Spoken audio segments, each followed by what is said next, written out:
Вокруг Ватикана сложилось множество легенд и теорий, связанных с его тайнами. Где правда, а где вымысел? Попробуем разобраться на примере индекса запрещенных книг, Ватиканского секретного архива и предположений о возможных связях с нацистами. Вопрос о тайнах Ватикана связан прежде всего с ограничением доступа к информации.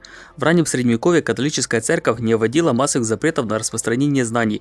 Осуждались только отдельные сочинения. В это время монастыри были главными центрами сохранения и переписывания книг, включая античные тексты.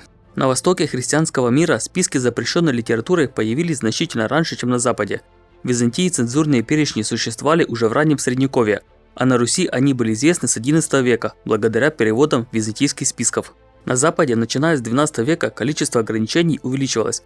Были запрещены книги катаров, поместный собор в Тулузе запретил чтение Библии мирянами, а на Константском соборе осудили труды Джона Уиклифа и Яна Гуса, предшественников реформации. В оправдание таких запретов часто ссылались на книгу «Деяния апостолов» 19.19, а занимавшиеся чародейством многие, собрав книги свои, сожгли перед всеми.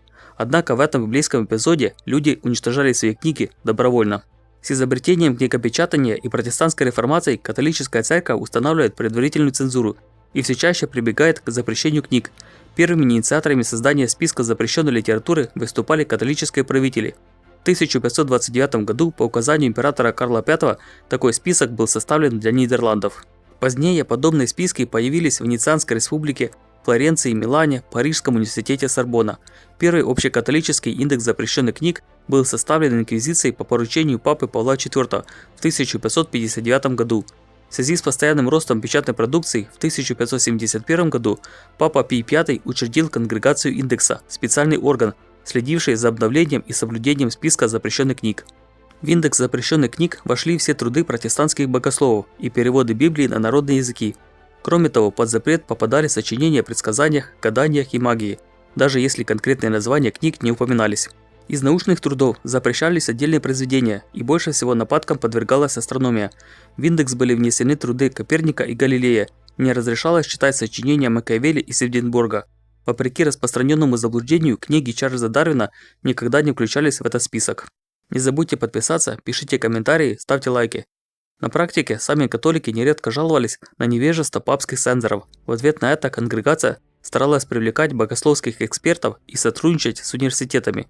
Однако порой выяснялось, что даже высшее католическое духовенство плохо знало состав индекса запрещенных книг. Фактическую силу этот список имел только в странах, где действовала инквизиция, главным образом в Италии, Испании и Португалии. Во Франции запреты на книги не считались обязательными, но многие книги были уничтожены или спрятаны в результате действия индекса и инквизиции, и сотни печатников бежали в Швейцарию и Германию. Наряду с церковью светские правительства продолжали издавать аналогичные индексы, например, в Австрии с 1754 года. С середины 17 века римская церковь при помощи индекса начала вести борьбу главным образом против различных неугодных церкви направлений в самом католичестве. Сначала запрещались сочинения, защищавшие учение о беспорочном зачатии Девы Марии, а с 1854 года, после возведения его в догмат, в индекс стали заноситься книги, его оспаривающие. Книги о движении Земли вокруг Солнца стали разрешенными лишь в 1822 году. В 1917 году папа Бенедикт XV упразднил конгрегацию индекса, передав ее функции другой конгрегации, тем самым снизив ее значимость. Второй Ватиканский собор разрешил чтение Библии на народных языках, а папа Иоанн Павел VI окончательно закрыл конгрегацию индекса. Он утратил свою обязывающую силу, став исключительно рекомендательным. Индекс запрещенных книг стал одним из инструментов, с помощью которых католическая церковь контролировала знания на протяжении веков. Но что происходило с той информацией, которую она собирала и хранила для себя? Ответ на этот вопрос тесно связан с историей Ватиканского секретного архива.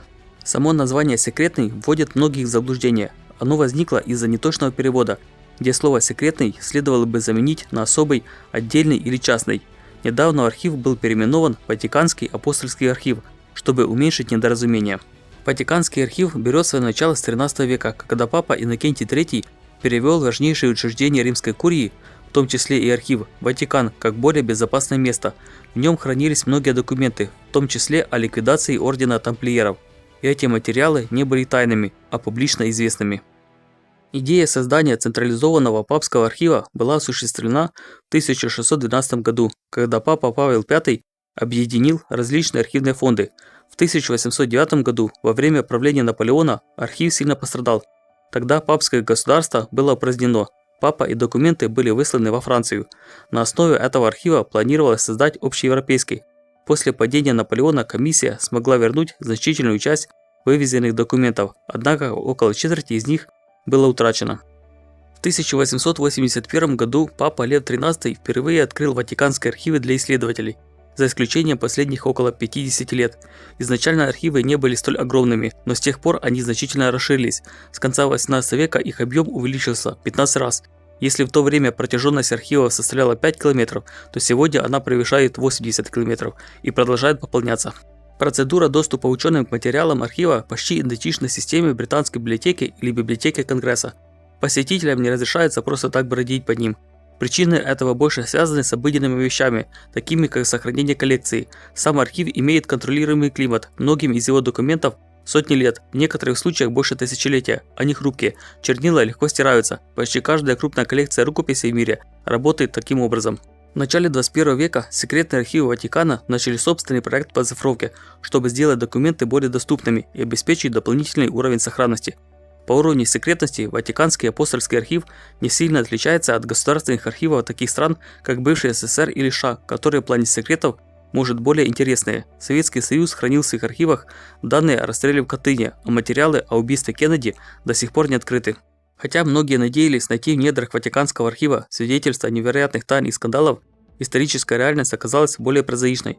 Однако есть один исторический период, документы о котором вызывают особый интерес исследователей и общественности – Вторая мировая война.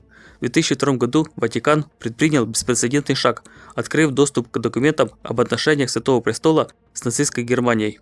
С целью положить конец несправедливым и бездумным спекуляциям об отношениях церкви с нацистской партией во время понтификата Пия XII.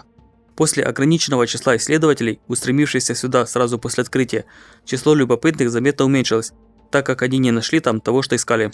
Один из главных критиков Папы Пия XII, Джон Корнуэлл, ни разу не бывал в секретном архиве. Был найден один документ, который подтвердил, что Папа мог иметь вполне четкое представление об ужасах концлагерей. Их свидетель Кеннинг описывал казни заключенных в печах, где ежедневно погибало до 6000 человек.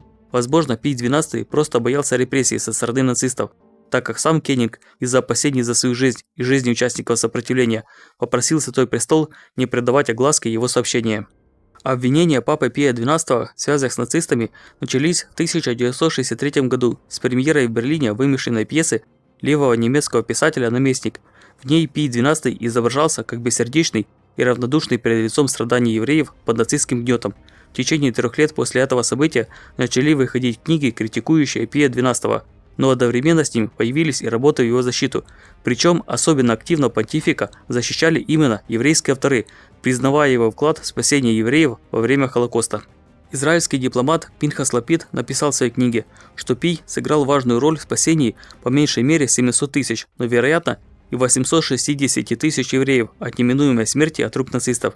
Среди поклонников Пия были первый главный раввин Израиля Ицхак Халеви Герцог и премьер-министры Голда Меир и Моше Шарет, а также первый президент Израиля Хаим Вейцман.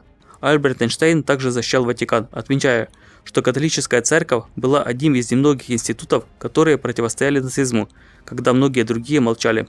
Самым известным критиком папства был Джон Корнуэлл. В своей книге «Папа Гитлера» он представил Пия XII как сторонника национал-социализма. В его защиту выступил раввин Дэвид Даллин. Он пишет, что в результате папской инициативы в Риме был спасен больший процент евреев, чем в любом другом городе, находившемся тогда под немецкой оккупацией. Благодаря католической церкви в Италии один из самых высоких показателей по числу спасенных среди всех стран. Раввин Даллин указывает, что ни Корнуэлл, ни другие критики Пия XII не упоминают об укрытии 3000 евреев в Кастель-Гадольфо, летней резиденции самого папы. Евреям, укрывшимся там, даже подавали кошерную пищу. После немецкой оккупации Венгрии в марте 1944 года католической церковью было создано более 40 безопасных домов, отмеченных эмблемой Ватикана и другими национальными символами. В них выжили 25 тысяч евреев. Пий XII также никогда не встречался с Адольфом Гитлером. У него было мало возможностей для действий, и невозможно судить о мотивах его молчания во время войны. Неизвестно, какие были бы последствия, положительные или негативные. Раввин Даллин также отмечает, что видные католики, удостоенные награды за свои усилия в интересах евреев, указывали на папу Пия XII как на вдохновителя своих действий. Среди католиков были и те, кто поддерживал нацистов, например, словацкий лидер отец Йозеф Тисо, просивший немцев депортировать евреев. Папа 6 раз призывал его остановить депортации, и после 6-го обращения они были прекращены. Существуют доказательства того, что отдельные представители Ватикана и католической церкви помогали бывшим нацистам бежать из Европы. Однако нет достоверных данных о личной причастности папы Пия XII. Одним из ключевых участников этого процесса был австрийский епископ Алоис Худал, который открыто поддерживал нацистов и поэтому постепенно утратил влияние в Ватикане, в конечном итоге столкнувшись с отстранением всех официальных должностей. Таким образом, многие тайны Ватикана при ближайшем рассмотрении оказываются либо историческими фактами, либо результатом культурных мифов. С течением времени католическая церковь движется к большей открытости и постепенному рассекречиванию. Оставляйте комментарии, делитесь своим мнением и предлагайте, как можно сделать контент еще лучше.